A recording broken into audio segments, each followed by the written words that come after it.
What's your excuse today? Not enough time. Too tired. Too young. Too old. Not enough money.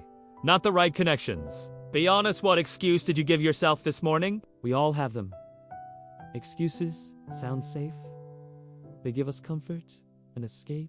But here's the reality: excuses don't protect you. They only delay your growth. They don't make life easier.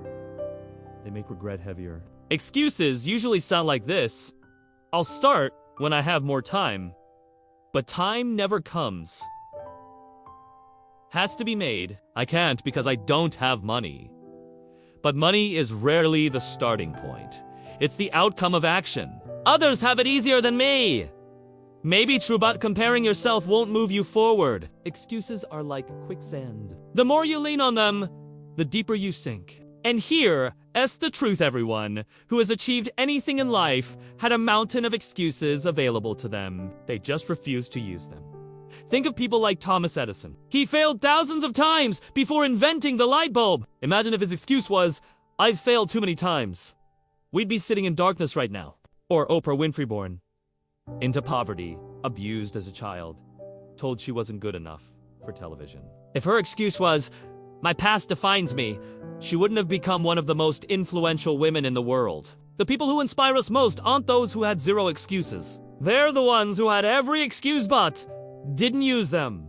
The scary thing about excuses is this: they disguise themselves as logic. I'm waiting for the right time. Sounds smart, doesn't it? But the right time never arrives. I don't have the energy. But energy comes from movement, not from sitting still. Excuses are lies we tell ourselves to avoid discomfort. So how do you destroy excuses? It starts with awareness. The moment your mind says, "I can't," stop and ask, is this a fact or just fear? Most of the time, it's fear in disguise. Step 1. Replace every "I can't" with "how can I?" Instead of saying, "I can't work out because I don't have time," ask, "How can I fit 15 minutes into my day?" Suddenly, the excuse becomes a plan. Step 2. Start small. Excuses love perfection, they whisper. If you can't do it perfectly, don't do it at all. But progress isn't about perfect. It's about consistent little wins stacked over time. Step 3. Remember your why. Excuses thrive when your reason is weak.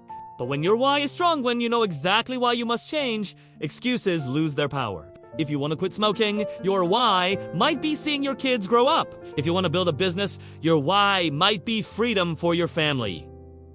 A strong why makes excuses irrelevant. There's a story of a man who grew up with nothing, no father, poor neighborhood, surrounded by crime. His excuse could have been, "Life dealt me a bad hand." But he refused. He worked harder, studied while others slept, trained while others wasted time. That man was Dwayne Johnson, The Rock.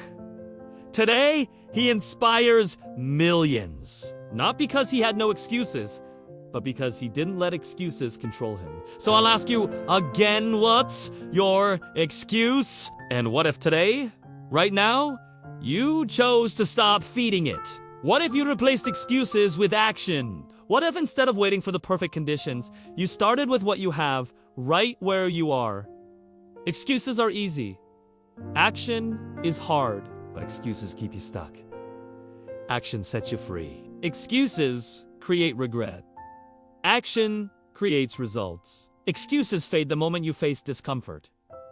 Action builds strength the longer you endure it. The choice is yours. You can keep building walls of excuses, or you can break them down and build the life you dream of. No more waiting. No more someday. No more excuses. Just action. Just results. Just you finally unstoppable. So, what will it be?